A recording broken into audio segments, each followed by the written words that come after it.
What's good, everybody? Injured here, and I'm going to be bringing you another in-depth guide, this time for Jumong. We only got about 3 heroes left, so stay tuned. We are almost done.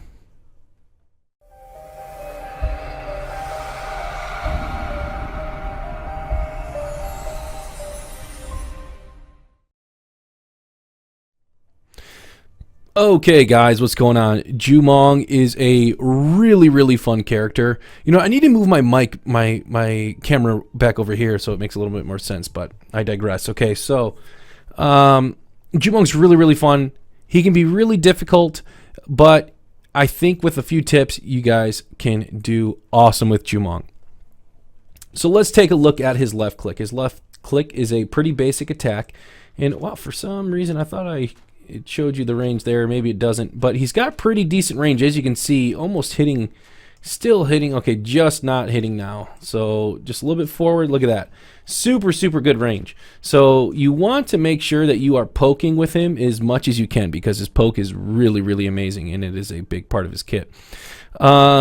And he does 16 damage in auto attack, and also, as you see, it gains weapon charges here on the right as you attack. And what those weapon charges do is it allows you to recast a couple of his skills, specifically his right click and his space. You can get Battlerites to get some other ones, but those are the ones that are innate into his skill, and into his skill categories, or whatever you call them, skills. So, sorry, I just bumped the mic there. Let me move the mic just a little bit.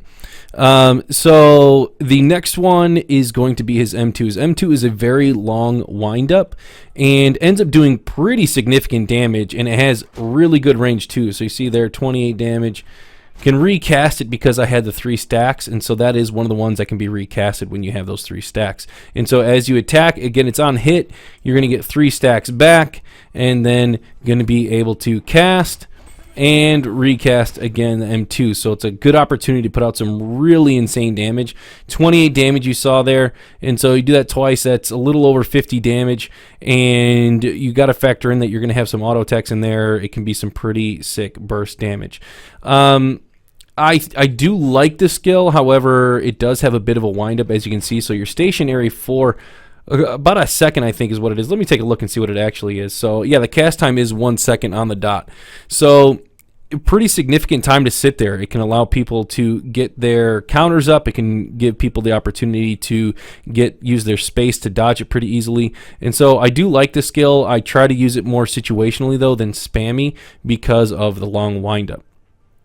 Next is going to be the space, which is a dodge, and you dodge in whatever direction you are holding on your keypad. So I use WASD. So I'm going to turn off cooldowns here so you can see this a little bit easier. We don't have to wait so long. So if I'm moving forward, I space, I move forward. If I'm moving backward, I space, I move backward. And so just to show you again, left, right. I actually don't know. I think it does. Yeah, so on an angle there. So it's basically 8 directions that you can do then: up, left, right, bottom, left, and then left, right, up, down. So it is really good because it has the iframes. It is one of the skills that you can recast. So as you see, if I get 3 stacks here, I'll use it, and then you see you have the recast up there that you can do it. So it does do damage too, so you want to make sure that you're aiming properly, because it will put out an arrow to do damage. And then there are some other Battlerites that I think go really well with the space that I end up getting, and we'll talk about later. Next is going to be Prowl. So Prowl is the Q. This used to be what gave people a really hard time with him because he had so many iframes. It no longer gives you iframes while in Prowl, but it does let you pass through. So you Q, you pass through somebody, and then when you auto attack, you get an incapacitate. And that can be a huge part of his setups and his combos, and it is a pretty strong skill. I often don't use it well enough because, sorry, I'm getting my hands back there. I don't use it well enough because it's really supposed to be, I think, a startup to one of his combos. But I often play really far back and just kind of play range, and so I need to do a better job of working that into my game. But we'll get into the combos a little bit later. So E is Bear Trap. I think it's called Bear Trap. Bear Trap? Yeah, Bear Trap, which drops a trap, as you see there, when it's got a little bit of an arming time, and then when you get hit, you get rooted. So it's I wouldn't just throw it out randomly like I do every now and then. It's pretty rare, but because you see how far Here, let me see if I can get where it hits. So that hits, right? But when I bear trap, you see how much shorter of a cast distance you have for there, or an attack range that you have. So you want to be very careful about just throwing that out willy-nilly. And in my opinion, it's much better used as a combo setup or as a defensive skill, which we'll get into later. So, well, let's talk about the defensive skill now. So when you're taking high pressure, often what you're going to do is you used to use your Prowl to get away, but now you're going to have to use your space to get away. So you use your space to dodge, to get away, and maybe you don't have it, they stay on you. You can drop a bear trap on you and then get the melee off you. So that is one of the ways that I'd use it outside of the combo setups, which we'll talk about in a little bit. So next is Rain of Arrows, and Rain of Arrows I think is just an awesome skill. They did nerf it a bit. They nerfed the slow and they nerfed the damage I think a little bit, which was needed. And so it's got pretty far cast range. So let me see. Yep, and then you can get that whole range from there. So that's what one of the reasons it's very good, that very long cast range. It does slow. It has a snaring effect, and it does pretty moderate damage. And really, really good. You need to be using this very frequently, in my opinion. And this is something that I wouldn't say always keep it off cooldown, but I would say that it's important that you are using it frequently in the kit. So next is going to be the ultimate, which is a really long range skill. I don't like the way the ultimate actually works as far as casting it, but we'll show it. So you need to hold the ultimate button, and as you see, as you hold it, the range goes up, and what it does then is it hits a target, it pushes that target, and if you hit them into another target or hit them into a wall, they will get stunned, and it does some pretty serious damage. It's a really powerful ult, and I would say you're probably going to use it. Like, it's better than Croak's. It's better than Lucy's, in my opinion. It's good enough to use, but his EX skills can be really, really powerful, specifically the Rain of Arrows. And also now the EXQ can be really powerful because of the changes to his Q. So let's take a look now at his EX skills. So his first EX is EXM1. So let me get rid of my stacks here. So as you can see, I could use my stacks right away. Use my, oh man, I don't have infinite energy on, sorry. Let me put that on. And then there's the EXM1, and you see it ends up doing 24 damage, but each one of those attacks ends up giving me a stack. So that's going to allow me to use my recast almost immediately again. So if you are in a position where you end up using your recast, so you maybe use the long range M2, and then a guy's coming on you and you're like, oh man, you quickly hit it, you get your 3 stacks back, and now you can quickly use your space, your EX space, or I'm sorry, not your EX space, your double cast space to get away. I do think it's good to use that. I don't use it a lot because, again, I play him very ranged and pokey, but I think when you get to a higher skill level and you're using your double cast a lot more, especially if you get the Battlerite that lets you double Prowl, it's going to be very good to work into your repertoire to put out more damage, because it really will boost your damage. So the next one is your EXQ. So the EXQ works very similar to the normal Q, which is you go and you go through them. Whoops, and then I accidentally did my shift cast there. But then when you attack them, you would get them incapacitated. The other difference with it now is it does provide the immaterial like the normal one used to, and then with the EXQ it does a little bit of damage and it ends up healing you for some health, which is really, really nice. It also removes impairing effects, as well as the normal Q ends up removing impairing effects. So very good to use the Prowl when you're getting slowed, rooted, etc., and need to get away. Now, so let's talk about combo. This is, I'm going to make this respawn here. This is, I think, one of the biggest combo setups that you're going to do. I'm going to turn off no cooldown. Oops, sorry. Turn off no cooldowns really quick so we can kind of see that a little bit better. So as you're kind of poking and doing a little bit here, and if someone comes in on you, this is the combo that I really like to do, is I'm going to Q, come in, hit the incapacitate, immediately drop the root, and the root will hit, and then I'll usually do it faster, but then I hit him with an M2, and that's a way. And that I'll do if I know that their counter is not down, or is down. If their counter is not down, what I'm going to do is I'm going to Q, come in, get that, hit them, E, and then drop a rain of arrows on them and wait. And if they counter, then I'll time my M2 to hit as the counter is going to hit. And really, both of those aren't really, if you just do the one with the rain of arrows in addition to it, it's not that bad if you're trying to get some really good damage out, because what it's going to do is going to slow them. It's going to make your M2 a little bit easier to hit. Now, you could throw in a space into that combo to try to do a little bit more damage, because one thing you can do with the space that I really think is good is if you time your space well. I'm going to turn off, or I'm going to, okay, yeah, cooldowns are still on. So let me make sure they're still on. Yeah, they're still on. Okay, so one of the things you can do is if you time it right, I hope I do it here right away, is you'll attack, use your space, and attack almost right away. And so it's like almost attacking twice. So like if I'm moving forward, I'll do this. I didn't do it fast enough, but man, let me try to see if I can do it again. I'm really bumming that I missed it. So we'll get, but I promise you it does work if you can time it right, and it'll help do big time burst damage there. So let me see here. Nope, just did it normal. Man, okay, we're gonna try one more time. One more time, and if it doesn't work, I'm sorry, and just trust me that it does work. So I think that's gonna kill him. Oh well, sorry. Okay, that one respawned. So that one, okay, was a little bit better. As you saw, it happened pretty quick. And if you can do it right, it will almost be like, not instantaneous, but it'll be way faster than an auto attack, which would be really important to put out some burst damage.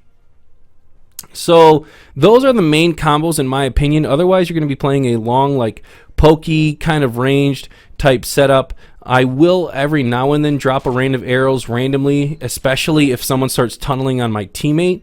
I'll drop a rain of arrows on my teammate to help do some damage and peel for them.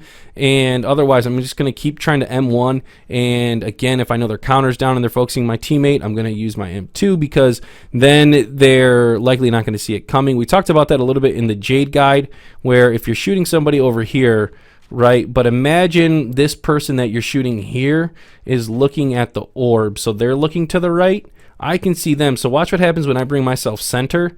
Is you can see I can't see the orb, so I can see the orb if I do that. Intact, can't do it like that. So if somebody's looking to their right, so you see I can't see behind me to my left at all, they're not going to see those big damage things coming. So make sure too, if somebody is focusing another player, use your M2 on them and try to get some good damage out.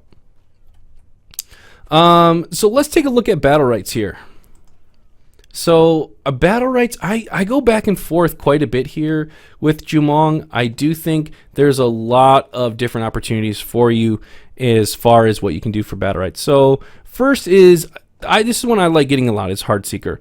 And Heartseeker makes Black Arrow, which is your space, to have a bleed effect, but it also heals you a little bit. And so that one can be really nice. I really like that one. If you do pick this one, make sure to, not make sure, but if you double cast your space a lot like I do, make sure that you do try to hit two different enemies, because then you'll have two different sets of Heartseeker on and you'll get healed even more.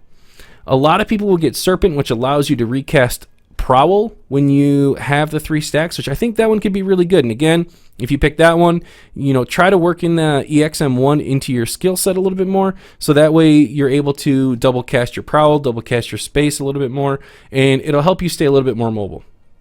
Steady Shot inflicting Seeker's Mark and lets you get the 1 second incapacitate. I feel like this one looks really good on paper, but it's not that good in my opinion because of the 1 second wind up. And then so what, you auto attack, you incapacitate them for a second, and then you do your bear trap setup. That could maybe be what you do, but I just think you get a lot more value out of Serpent or Heartseeker, so I'm going to pick Heartseeker. So next, the Prowl duration by 0.5 seconds. I think this one is really good if you end up getting Serpent. The Bear Trap, your projectiles deal 5 bonus damage to enemies caught in Bear Trap. I think this one can be okay. Because as you're doing those setups, they are going to be taking a little bit of damage in the Bear Trap, but they are doing more like Rain of Arrows with your M2, so it's not like you're getting multiple attacks in when they're in Bear Trap. You're only going to get 1 or 2, and then Power Shot knocks enemies back based on distance. I actually think that one of the 2 on the outside are the strongest. I often get the Prowl just because I'm not super good with Prowl, and I'll often just barely miss getting through them to be able to get the incapacitate, so I'll often get this one. But I think that's the strongest one. I would probably get increased Prowl. So next is running into an enemy with Prowl inflicts bleed, dealing 4 damage and healing for 12. It basically lets you get the damage and healing effect of your EXQ without having to use your EXQ. But I would say the EXQ, I would just rather use the EXQ if you're in that position, because it's going to make you immaterial, where normally the Q doesn't make you immaterial.